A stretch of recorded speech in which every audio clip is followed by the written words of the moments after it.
How's it going, guys? Gabe here from RC Cincy, and today is a good day. My package came a little late, but I guess better late than never. But anyways, jumping right into this unboxing slash first impression. So I was able to pick this up off of Amazon from Top Race is the seller for $99. I think with not with shipping, but with taxes and everything, I think it was $105 out the door, which was not bad. I've seen it on eBay for $120, $110, just different prices, and I'm sure not to mention shipping. So it was a pretty fair price, I thought. This is 1/14 scale. It says it can carry up to 7 pounds, even though I've seen some websites say 22. It's 10 channel heavy duty radio controlled dump truck. And some websites claim it's 10. I think it's like 5 or 6 pounds, in my personal opinion. But just going around to the sides of this, it just tells you it's 10 channels. Just kind of gives you some information about it. It says fully radio controlled, forward, reverse, backwards, realistic lights and sounds, high capacity battery for maximum performance, 400 milliamps included. Can carry up to 7 pounds, 1/14 scale. It just tells you it has realistic sounds, lights, tweaks. I guess that's to adjust the steering. That's pretty funny. But that's what the controller looks like right there. Just giving you a picture of the controller. And then this is the box. It is in this protective foam right here. It's not the really crumbly one, so it's okay, I guess, for this. I've seen it in a little bit bigger boxes with the handle. Every company has its own box. But this is Top Race, says 12 plus, which I think it doesn't really matter about the age. You should be able to drive this. So let's go ahead and move this box out of the way. And let's kind of go through it. So let me kind of center this a little bit. So first of all, let's go over the instruction manual. It just says metal dump truck, which it is not metal, by the way. This one for Top Race, it's the TR-212. Some, I guess, places have it as the 1573, but Top Race has it as the TR-212. Just flipping real quickly, just tells you how to put batteries in, all the buttons. What's cool about this, though, is these buttons actually will adjust your steering trim, which is cool. You don't have to go underneath it and turn that thing. That's nice. It tells you the lights, bed up, bed down. It is pretty much labeled, by the way. Besides these two, these are all labeled, and obviously you have forward and then left and right, off and on, indicator light that it's on. Pretty basic. It is 2.4 gigahertz. It doesn't require 4 AA batteries. I just personally removed the screw. I just use the latch because it works really well. Sometimes you don't have a screwdriver and it's kind of annoying. Underneath it just shows you how to connect it. This is the JST connector. It tells you how to charge it. When the port is connected, charging cable, the LED turns on. When it's done charging, it turns completely off. So that's how I tell you. It says, note, fully charged approximately 3 to 4 hours for one battery pack. So that's quite a long while for charging. Just shows you how to adjust the wheels, this and that, different buttons, what does what. And then safety instructions, blah, blah. And then it shows you the websites where you can go for product information and stuff like that. I'm not sure if you get parts for this. Haven't looked into that part yet. There's the instruction manual. And then the battery for this, just like I said on the box, is 400 milliamps, 7.2 volts. And it is this JST connector. I wish it was like these, because these are so much cheaper because of this connector right here. This is a 7.2 volt battery. This is for the 1550 OME battery. 400 milliamp. I've seen these in 800 milliamps with 7.2 volts. This connector, 2 of them for like 20 bucks. So I was kind of bummed out when it has this connector. I did find these. One of them was $9 and it takes like 3 or 4 weeks to get it. It was only like one place on Amazon. I haven't looked on eBay yet. I'll get back with you guys on how easy it is to get in availability. That's kind of a bummer. Of course, I could always cut this end on the 800s or the other ones and put these JST connectors, because I have a bunch of these JST connectors, so that wouldn't be an issue. Or make some kind of adapter where I could use them for both. I don't know. I tend to get creative with adapters, so I could do something like that, but that's just a bummer that they're different. Other than that, they're pretty much the same. Here's the battery. And then you also get this USB style charger. Once again, indicator light is on means it's charging. Indicator light off means it's done charging. It takes about 3 to 4 hours. Probably when they charge it to test it or whatever, so it's not going to take as long the first time. It will take longer after you drain it, of course. Once again, JST connector, USB. The output on this looks like 250 milliamps output. So 250 milliamps. I'd say maybe it's per hour. I don't know why it takes as long as it says it does, but it does, I guess. And then the controller. What I do like about Top Race is they do things a little bit different. So not only do they label this as a different model, but, excuse me, the controller is black. It's not your typical yellow controller like the other ones. Everything else is exactly the same, but it's black. So it's neat when you're out there playing in dirt and outside and you get your hands dirty. You know, you don't get on your bright yellow controller and you can see it and it looks bad and dirty. At least with the black, it hides it. So that's really cool about that. Other than that, it's exactly the same. I ditched the screw just because it's easier to get in and out and changing batteries. This will actually hold the batteries really well and not pop off even when you have batteries in it. There is the controller. Let's kind of slide everything just a little bit to the side. I want to focus on the dump truck. So the dump truck itself is pretty neat. I love the way it looks. It looks realistic, pretty realistic for a $100 dump truck. I've seen those, you know, those dump trucks they use in all that scale construction and everything in Germany. I forget what they're like, they're Mercedes-Benz dump trucks or whatever. Those things can get like $1,500 with a trailer used. So, you know, yeah, it's 1,500 euros. So here it'd be like almost $1,700 for a used one. I'd hate to see what a new one is. So they're very expensive. Being what it is for, you know, paying $100 for this, I think it's pretty good.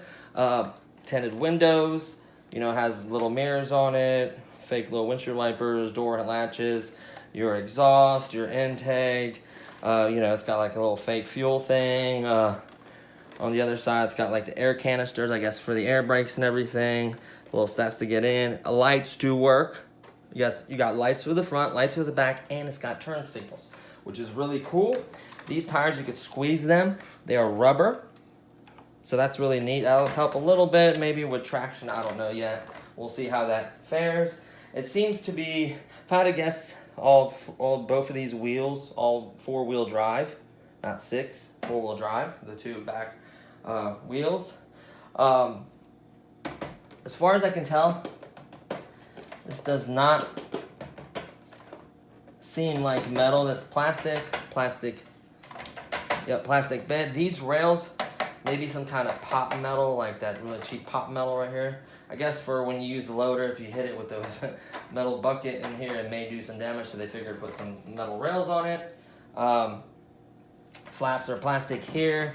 The bottom of it is plastic, and the front of it is like really heavy in the front, like all the weight. It's like they put like some kind of metal weight right here. I guess from when you're dumping, and they've had issues of it lifting up, I don't know, but it seems like all the weight's on the front. And I don't know why they did that. I guess maybe for that, but it's a lot of weight in the front of this. I mean, a lot. The battery would be about midway right here, so I don't know why it's so heavy. Plus the battery's not in there as it is. So let's flip it over. This is the manual adjustment. You can also adjust it in controller like we were talking about. Your off and on switches here. I ditched the screw here as well. Decided just to use this latch. It'll hold just fine. There's no reason that latch should come open.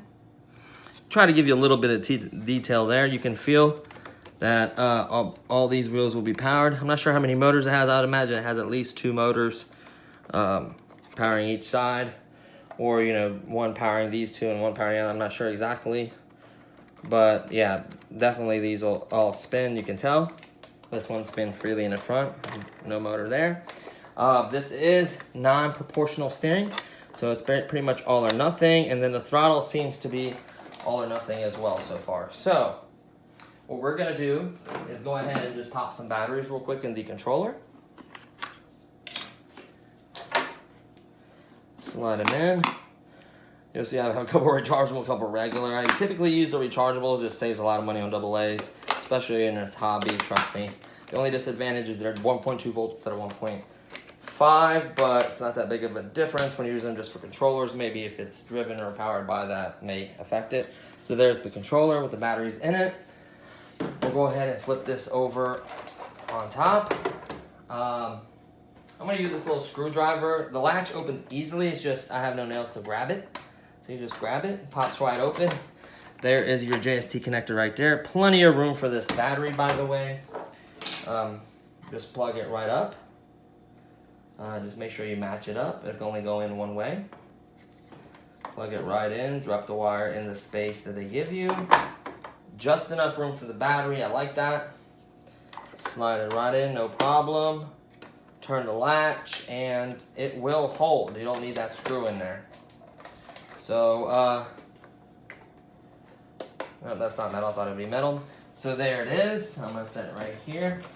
I'm gonna go ahead and turn the dump truck on first. So, the dump truck is on, you'll see the lights flashing, I guess for connectivity.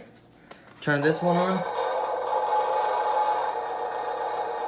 That actually sounds really good. It sounds like a diesel. I already like it. So I'm just going to give it a little bit of throttle forward. So no matter if I give it a little bit or a lot, it's pretty much full throttle. So it's a decent speed. It's not blazing speed, but it's fast enough to move. Is this tire a little warped? Like it's off the rim. It has quite a bit of torque. What you'll notice is the tires are spinning on the table. So it's torquey, which is good for hauling, is what you want. You'll see the lights come on as you go forward, and then listen as we go backwards. So it has the beeping and they're flashing when you go backwards, and they're on steadily when you go forward. So when you go backwards, they flash and beep. When I turn the steering wheel, listen. That is really, really cool.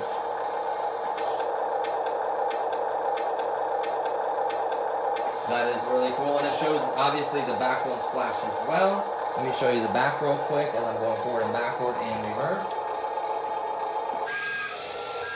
Flashing, let's do turn signal. It works as well.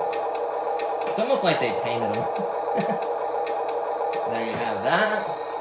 Let's go ahead and turn the volume off. You just hit the volume button, hit it once, makes a beeping noise, and then check this out. The turn signal will still work when you turn the volume off, so the turn signal will still work. It just doesn't make that clicking noise. Forward lights will still work, backwards lights will still work. Now you hit the light button, no lights whatsoever. So that's really cool that you have that ability to turn your lights off and on. So if you want to save a little bit of power, you have quite a bit of hauling to do or whatever, that's a nice feature. So there's forward back, like I said, it wants to spin. It wants to almost break traction, so that tells me that they're really torquey, which is what you want. These buttons actually move the steering. Let me show you. This is what's crazy. The trim is here. See that? It's very little, but so you don't need to mess with that thing. You can kind of adjust it from the controller.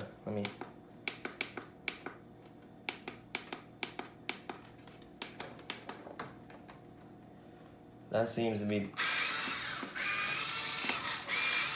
that's pretty straight. So that's neat, you can adjust it there. Obviously, I'm sure you could probably adjust it from the other side as well, from underneath as well, but that's a really cool feature that you can adjust the steering from there. What else we got? And then, probably one of the most important things is the bed up function. So, it has bed up and bed down. It'll actually cycle through. So if you hold it too long, it'll cycle through and start to go back down. So that's kind of cool. You don't have to hit the other button. So here we go.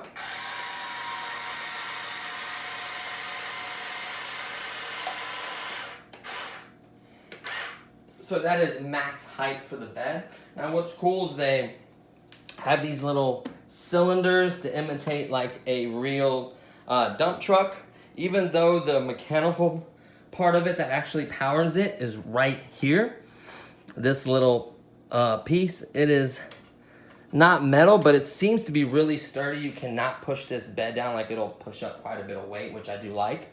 And then you have this, these are metal. You have this mounted on the frame, and when you lift this up, it forces this tailgate to go up, which is a really neat feature. So that way your load can come out, and then when you put it down, your tailgate closes. And I like that a lot. That's a really, really nice touch. That way when you're driving, you're not losing stuff out of your load when you're driving, so that's a really nice feature. It seems to have a lot of power, and this has not been charged. This is a factory charge. I guess to test it. Put it back down, and I'll keep holding it down, and it'll cycle. So you could never strip it, like go too much, you know what I mean? Go too far and make that annoying anti-strip clicking. So let's put it back down, see how the tailgate closes. Let me give you a view from the back. And I cannot push this down. Like it only goes down as much as it wants to. Like obviously you can force it, but you don't want to do that. So that's really neat. So let's make it go up so you kind of see the tailgate latch go up. That is amazing. I absolutely love that. Make it go back down. And then it closes. It closes pretty tight. It closes pretty tight. Like you're not gonna have really nothing come out of there. So that's really nice. Like I said, some websites claim up like 10 pounds, like a Hall 22. That's a little on the far stretch. Definitely at least 7 pounds for sure. I will test that. I don't go off of what some manufacturers can fib about things. And honestly, to me, it feels about 5 or 6 pounds, unless my scale's off, which it could be. It may be 10, but it feels more like 5 or 6 to me. Most of the weight's in the front. And that's pretty much it. So honestly, I recommend charging this battery before you play with it, just because it's nickel cadmium. So you want to charge it fully and discharge it, not completely. It's not like a lithium battery. If you charge it completely, it'll die. It's actually almost better to fully charge and fully discharge. So that's what you want to do with this. You don't really want to do partial charge or partial discharge, at least for these older style batteries, from what I recall having nickel cadmium from back in the day, unless things change, which I doubt it. So that's pretty much the entire review. Now, if you notice, if I have it on right now, if you're not doing anything, I don't know how much battery or power it's going to drain. This light's not on, nothing's on. Obviously, if you have the sound, it'll just sit there and idle. I don't know how long it does that before it cuts off or gives the indication. The trim things don't work. No buttons are there on the trims. It says 2.4 gigahertz right here, right on there. And that's really the pretty much the entire unboxing slash first impressions. Honestly, it looks like it's going to be a good one, especially for $99. And those other ones that you buy that are similar to this, obviously they have a little more detail, more power or whatever, but they're, you know, thousands of dollars. So how can you go wrong? Honestly, for $99 is your best bet. And in Amazon giving you the ability to send it back with no issues or problems, you can't lose. And I think it's a great price. Like I said, Top Race on Amazon is selling it. There were some sellers on eBay, but there were more. So I think this is your best bet right now. 105 out the door, you cannot go wrong. I think it was 105 with taxes. I don't know what tax from what state they pay taxes on. And ours is 7%, so it would have been a little bit higher. So I guess maybe they went with a different state taxes, which is fine by me. So there you have it. There's the TR-212 and then Top Race stickers on her. I may remove or may not remove those. I don't know yet. I may get some like Mercedes stickers or something cool like that. Maybe change it up. I don't know yet. But we'll put it, you know, we'll definitely get to try it out on our, can you adjust these mirrors? No, there. They give a little bit in case you run into something. We are definitely going to have a lot of fun with our new construction site. Hopefully you check that video out. It is the previous video. It just kind of shows you our construction site, what my game plan is. So basically, just a quick overview of the construction site. It was a lake. We filled some of it already. We're keeping the middle part of the lake just to cross over like a bridge. And we're going to be building a bridge. We're going to continue to lift up the grade with soil on both sides. So that's why we need the bridge as well. We're going to put sand on the banks, and then we're going to build a bridge using the claw and the excavator and everything. We're going to be hauling a lot of dirt and sand over there, a lot of digging. So it's going to be, I think it's going to be a great construction video. I'm super excited for it. Please stay tuned for that. It should be coming soon. I was hoping to get this earlier in the day, then I could have started shooting. It's going to be multiple parts because it's going to be a lot of dirt and a lot of sand, and I have to also haul all the wood and timber and everything for building the bridge, all the building materials for the bridge. So it's going to be a lot of work. I'm super excited to make those videos for you guys. So hopefully you guys enjoyed this video. Please share it. Give me a thumbs up if you enjoyed it. If you haven't subscribed to my channel, please do so. I greatly appreciate that. I think that's going to do it for this one. So thanks for checking this out, and I'll see you guys in the next video. Bye-bye.